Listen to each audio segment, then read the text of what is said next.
ओम नमः शिवाय। हर हर महादेव।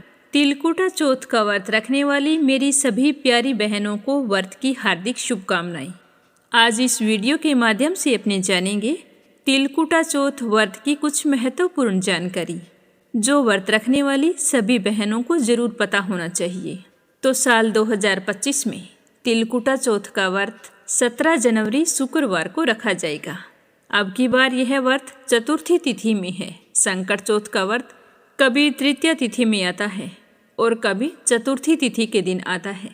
संकट चौथ का व्रत हर महिला अपने बच्चों की लंबी आयु और उज्जवल भविष्य के लिए रखती है। कहते हैं कि जो भी औरत पूरे श्रद्धा भाव से तिलकुटा चौथ का व्रत रखती है तो उसके बच्चों की रक्षा भगवान गणेश और चौथ माता स्वयं करते हैं। इस व्रत को रखने से बच्चों की लंबी आयु होती है और आरोग्य जीवन की प्राप्ति होती है, साथ ही अच्छे संस्कार मिलते हैं। वह संतान कभी भी अपने मार्ग से विचलित नहीं होती। अर्थात जो भी माँ अपने बच्चों के लिए तिलकुटा चौथ का व्रत रखती है उसकी संतान सर्वगुण संपन्न होती है।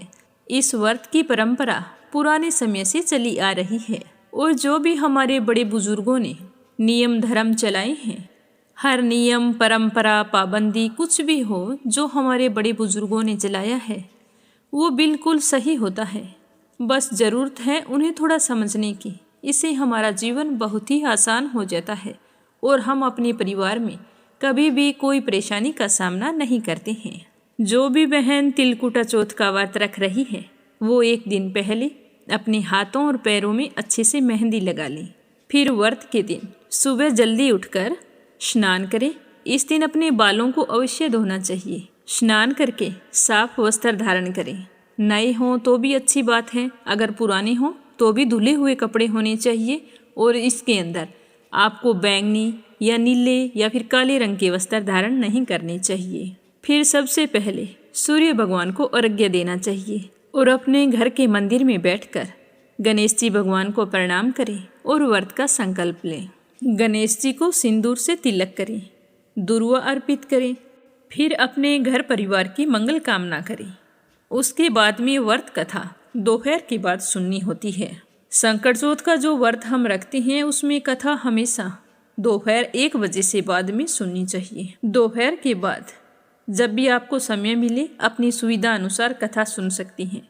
अगर किसी कारणवश आप सुबह या दोपहर से पहले कथा सुन रही हैं तो ध्यान रखें कि राहु काल का समय ना हो, क्योंकि राहु काल में कोई भी शुभ कार्य होता है वो वर्जित होता है। राहु काल में की गई पूजा निष्फल होती है। इस दिन हर बहन को 1.25 सेर तिलकुटे का भोग लगाना चाहिए। इसके लिए आपको 750 ग्राम तिल लेने होते हैं और आधा किलो गुड़ लेकर तिलकुटा बनाना होता है।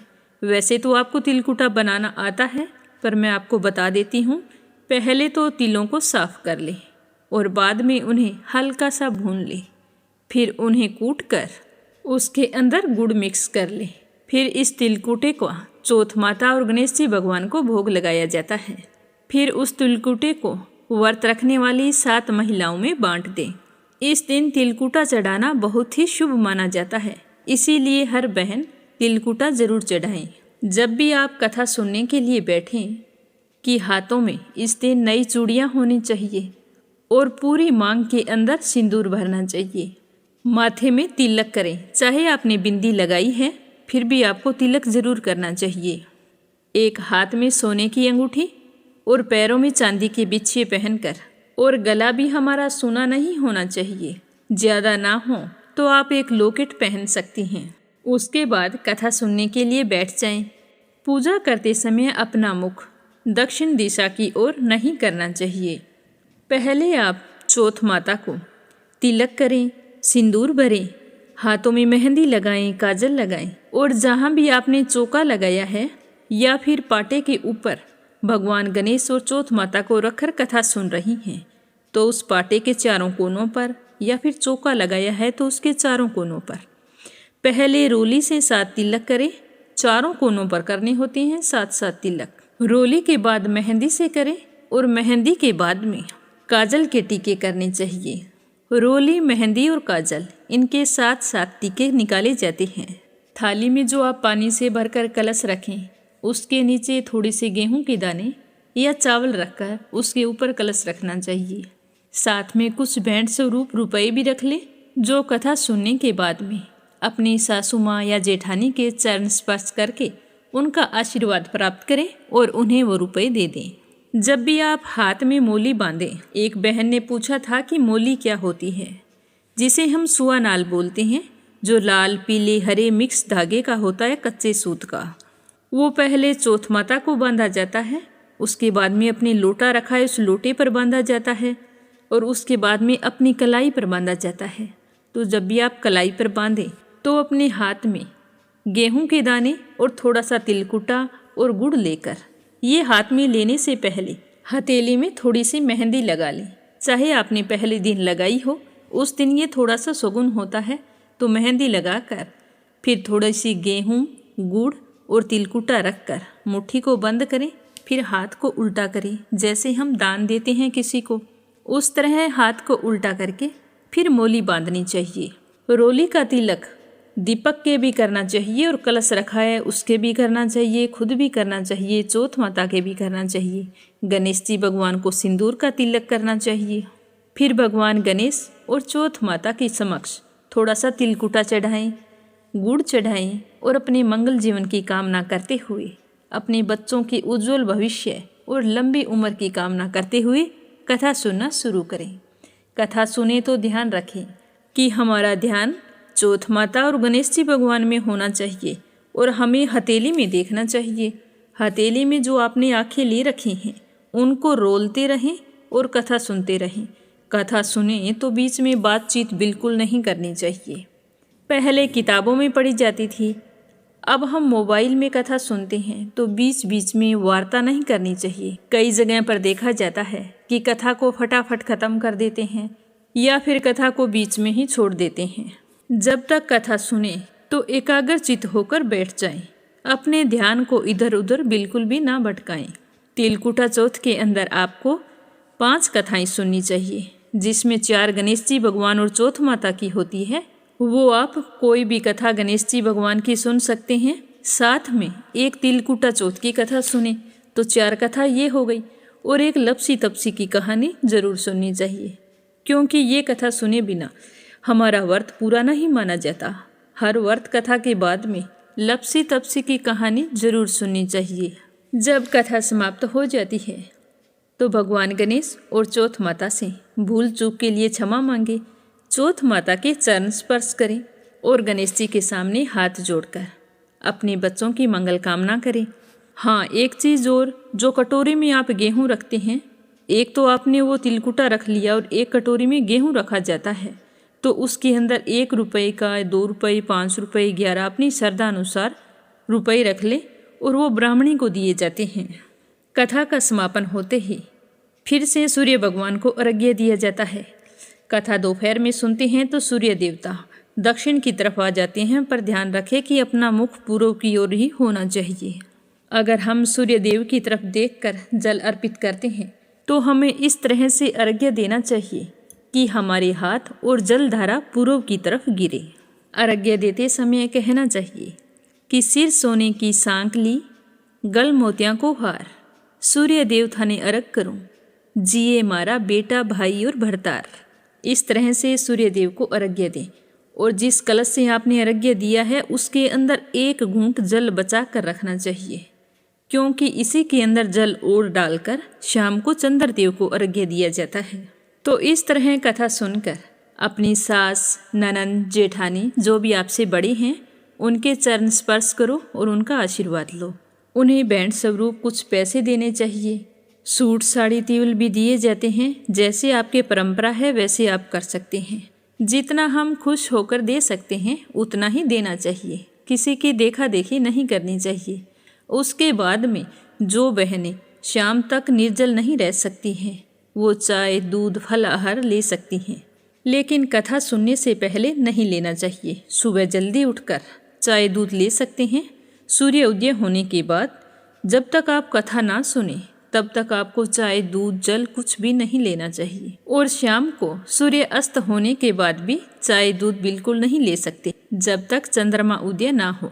अब की बार तिलकुटा चौथ का व्रत चतुर्थी तिथि में है, तो चंद्रमा थोड़ा लेट दिखाई देगा। चंद्रमा दिखाई देने पर जो आपने कलश रखा है, सुबह का थोड़ा सा जल डालकर उसी जल से पूरा भरे, फिर उसके अंदर चीनी और थोड़े से चावल डालकर, और बहनों जो सुबह कथा सुनते हैं उस समय आपके हाथ में जो आँखें होते हैं ना, वो भी आधे रख लेने चाहिए। थोड़े सूर्य देव को अर्पित करें और बचे हुए शाम को चंद्रदेव को अर्पित किए जाते हैं। अर्घ्य देते समय ध्यान रखें कि पैरों पर छींटे नहीं पड़ने चाहिए।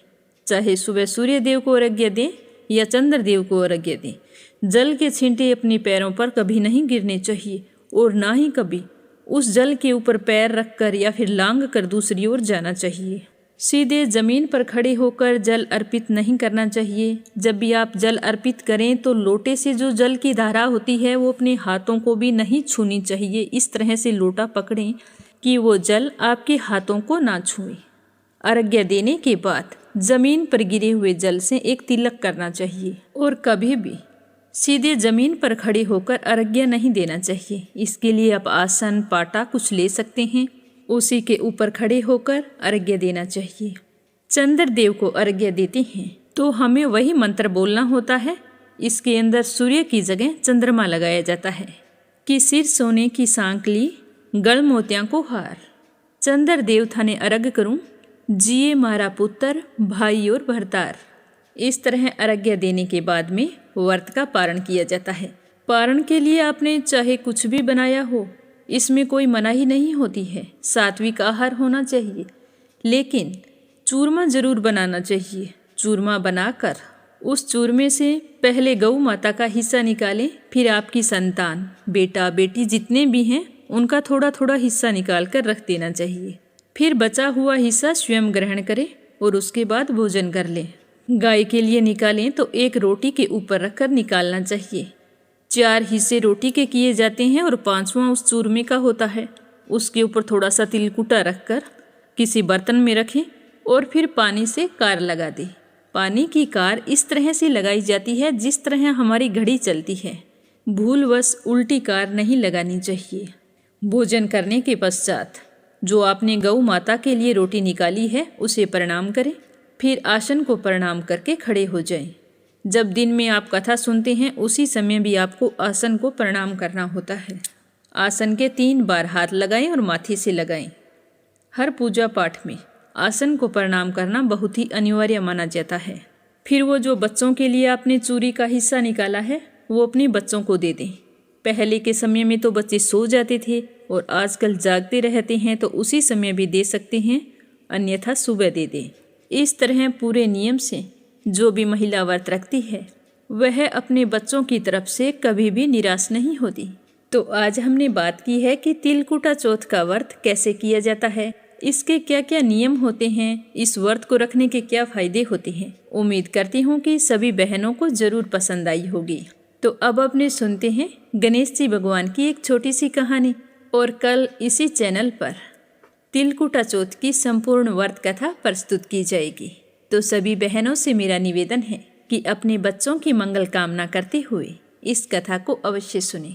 कई कमेंट्स आते हैं कि आपकी कथा हमें मिलती ही नहीं है, आज बड़ी मुश्किल से मिली है। तो आपको बस इतना ही सर्च करना है कि तिलकुटा चौथ की संपूर्ण व्रत कथा, आगे बोल देना या लिख देना कि मीरा भक्ति स्टोरीज, आपको ये कथा मिल जाएगी।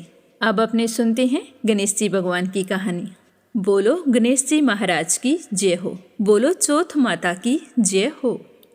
कैलाश पर्वत पर शिव पार्वती का दिव्य निवास था। शिव जी जो सृष्टि के सहारक और योग के प्रतीक हैं, प्राय ध्यान में लीन रहते थे। दूसरी ओर उनकी पत्नी देवी पार्वती हिमालय की पुत्री थी और वो अत्यंत सौम्य, करुणामयी तथा प्रेम से परिपूर्ण थी। यद्यपि देवी पार्वती स्वयं शक्ति का ही स्वरूप है, लेकिन उनके हृदय में एक विशेष इच्छा यह थी कि मैं भी मातृत्व की भावना का अनुभव करूं। पार्वती चाहती थी कि उनके पास एक पुत्र हो जो उनका सदा साथ दे और मैं उसके साथ ढेरों बातें करूं, खूब दुलार प्यार करूं। जब शिवजी भगवान समाधि में लीन हो तो वह मेरा अच्छे से ख्याल रखे। तो एक दिन भगवान शिव अपनी साधना में लीन थे, तो पार्वती जी ने अपने शरीर से उतारे हुए हल्दी के उबटन को एकत्रित करके एक सुंदर बालक की प्रतिमा बनाई और उस मूर्ति को अपने प्रेम और मात्र शक्ति से प्राण देकर जीवन दान दे दिया। वह बालक तेजस्वी था, जिसका रूप और सौंदर्य बहुत ही अद्भुत था। उसने पार्वती माता को प्रणाम करके कहा कि माता, कहो क्या आज्ञा है। तो पार्वती माँ ने उसे अपने बालक के रूप में स्वीकार किया और उससे कहा कि बेटा, तुम्हारा नाम गणेश है। गणेश बहुत ही आज्ञाकारी था। वह अपनी माँ के प्रति समर्पित था। उसकी बुद्धि और शारीरिक शक्ति अलौकिक थी और पार्वती के हृदय में भी अपने पुत्र के लिए खूब दुलार और स्नेह था। तो पार्वती माता कहने लगी कि बेटा, मैं स्नान करने जा रही हूँ, तुम दरवाजे पर खड़े हो जाना, किसी को भी अंदर मत आने देना, चाहे वो कोई भी हो। तो गणेश जी ने कहा कि ठीक है माँ, जो आपका आदेश है, कोई भी अंदर नहीं आ पाएगा। तो गणेश जी अपनी माँ के आदेश का पालन करते हुए घर के द्वार पर खड़े हो गए। पूरी निष्ठा और भक्ति के साथ वहीं पर खड़े रहे। उसी समय शिवजी भगवान ध्यान समाप्त करके पार्वती से मिलने कैलाश लौटे। जब शिवजी ने अपने घर के द्वार पर एक छोटे से बालक को पहरा देते हुए देखा तो उन्हें बड़ा ही आश्चर्य हुआ। शिवजी ने उस बालक के पास आकर कहा कि हे बालक, मैं भगवान शिव हूँ, मुझे अंदर जाने दो। तो गणेश जी तो अपनी माँ के आदेश का पालन कर रहे थे, तो वो तो बिना झिझक के बोले कि मुझे माँ का आदेश है, मैं किसी को भी अंदर नहीं जाने दूंगा, चाहे वो कोई भी हो, आपको भी प्रवेश करने की अनुमति नहीं है। तो शिवजी ने समझाने का बहुत प्रयास किया कि मैं तुम्हारा पिता हूँ, पार्वती का पति हूँ, यह मेरा ही घर है, तुम मुझे अंदर जाने दो। लेकिन गणेश जी तो अपने माँ के आदेश से हटने के लिए तैयार नहीं थे, तो उन्होंने पूरी दृढ़ता से कहा कि मैं आपको अंदर नहीं जाने दूंगा। तो उसके इस तरह के बर्ताव को देखकर तो भगवान शिव ने अपने सेवकों को आदेश दिया कि भवन के द्वार पर डटे उस बालक को समझाकर वहां से हटा दो, ताकि मैं अंदर प्रवेश कर सकूं। मुझे बहुत गुस्सा आ रहा है। तो शिव जी के आदेश का पालन करते हुए भगवान शिव के गणों ने गणेश जी को बहुत समझाया, द्वार से हट जाने की विनती की, परंतु गणेश जी तो नहीं माने। उन्होंने शिव गणों को बुरी तरह से पीट कर वापिस भेज दिया। तो शिवजी के गण वापिस आ गए। तो शिवजी ने पूछा कि तुम्हारा यह हाल किसने किया। तो वो बताने लगे कि उस बालक ने हमें बुरी तरह से मारा है। तो भगवान शिव सोचने लगे कि छोटा सा बालक है और इतने गणों को मार पीट कर भगा दिया। तो शिवजी को बहुत ही गुस्सा आ गया और उन्होंने अपने त्रिशूल को उठाया और गणेश जी के पास जाकर उनका सर धड़ से अलग कर दिया। गणेश जी का शरीर निर्जीव होकर धरती पर गिर पड़ा।